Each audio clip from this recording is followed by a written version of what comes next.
Hola, ¿qué tal están? Bienvenidos. Mi nombre es José Manuel López García.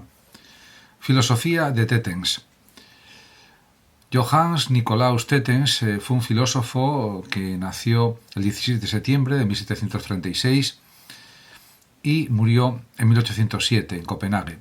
Fue un filósofo, matemático y científico alemán y también estadista.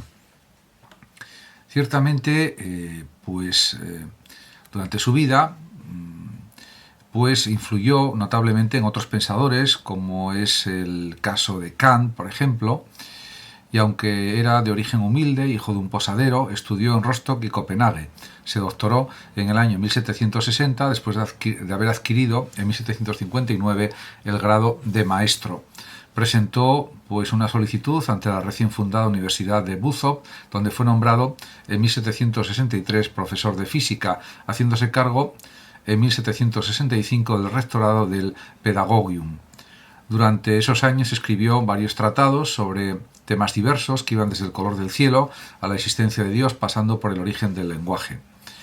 Tras este periodo de formación, podemos decir que Tetens regresó a investigaciones más básicas o más fundamentales. Después, además de haber leído la obra de Hume, la popularizó en el mundo germano parlante. En 1789 interrumpió su carrera académica y se estableció en Copenhague. Allí entró en el servicio público y pasó de asesor a director de un organismo.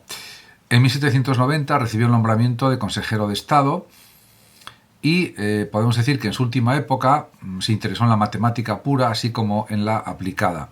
Su interés, por ejemplo, en el álgebra de polinomios procedía de su pertenencia a la escuela combinatoria alemana de Hindenburg, Christian Kram y otros.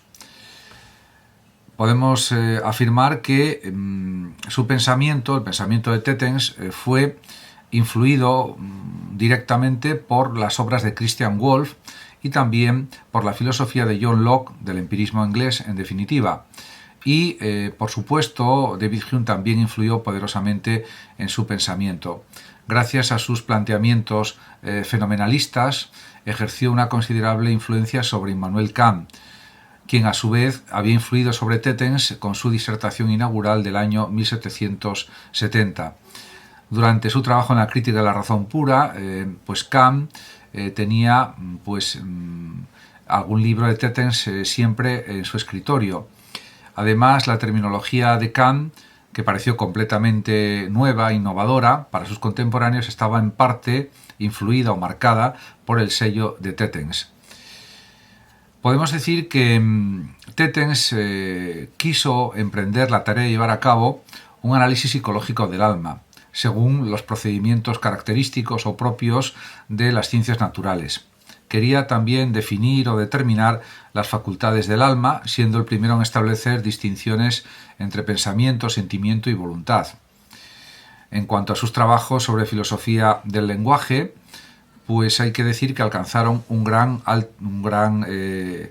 reconocimiento en su época, un alto grado de reconocimiento, y Tetens publicó numerosos escritos en el campo de las matemáticas, la física, la jurisprudencia, la psicología y, por supuesto, la filosofía. Podemos afirmar, por tanto, que es uno de los representantes más significativos de la Ilustración alemana. La obra principal de Tetens es Los ensayos filosóficos sobre la naturaleza humana y su desarrollo, de 1777, que por el título recuerda a la obra principal de Hume, un tratado de la naturaleza humana. De hecho, sus contemporáneos o sus coetáneos tenían a Tetens como el Hume alemán. En esta obra intentaba unir el empirismo de Hume con la filosofía académica alemana de Leibniz y de Wolff, una intención, por otra parte, que compartía con Kant, que también unió racionalismo y empirismo, aunque con otras formas distintas. En este sentido, esto sería lo más significativo de la obra de Tetens.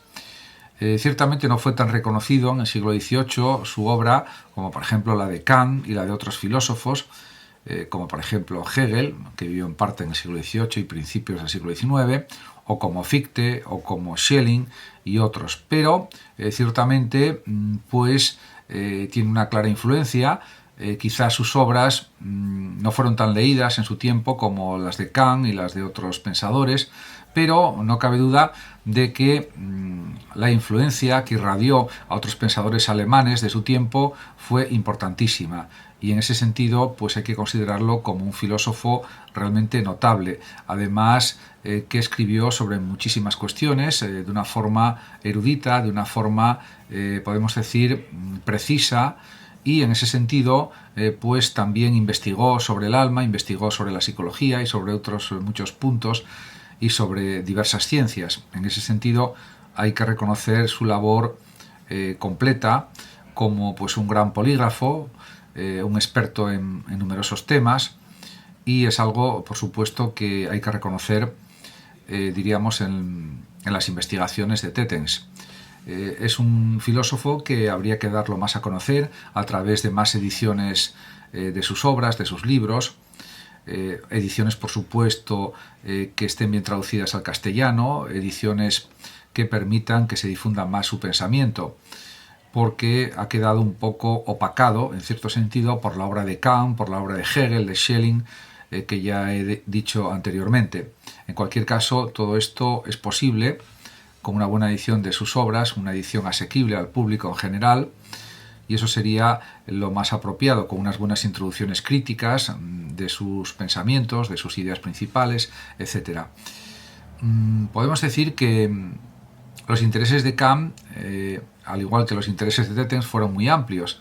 Tetens, pues, ciertamente desde otra perspectiva filosófica, quiso integrar el empirismo y el racionalismo. Por supuesto, diríamos, tuvo más repercusión, sin duda, la crítica a la razón pura de Kant y, sobre todo, claro, el idealismo trascendental kantiano, que la obra filosófica de Tetens. Pero, en cualquier caso, hay que pues analizar sus obras y, por supuesto, considerar que escribía en el siglo XVIII, cuando estaba surgiendo la ciencia, y que, por tanto, tampoco se le puede exigir pues que digamos, su desarrollo de las investigaciones esté al nivel, por ejemplo, del siglo XIX, del siglo XX, etc. En cualquier caso, para entender perfectamente la época de la Ilustración y los intereses universales que tenían los ilustrados, las obras de Tetens son pues un buen procedimiento para enterarse de los intereses que tenían estos pensadores de la Ilustración alemanes y, en general, los pensadores ilustrados pues europeos. Muchas gracias a todos por su atención. Saludos, como siempre, a los oyentes de Radio Sofando de México. Y por último, decir que el que lo desee puede compartir este vídeo en sus redes sociales, darle like o suscribirse a mi canal de YouTube. Hasta siempre.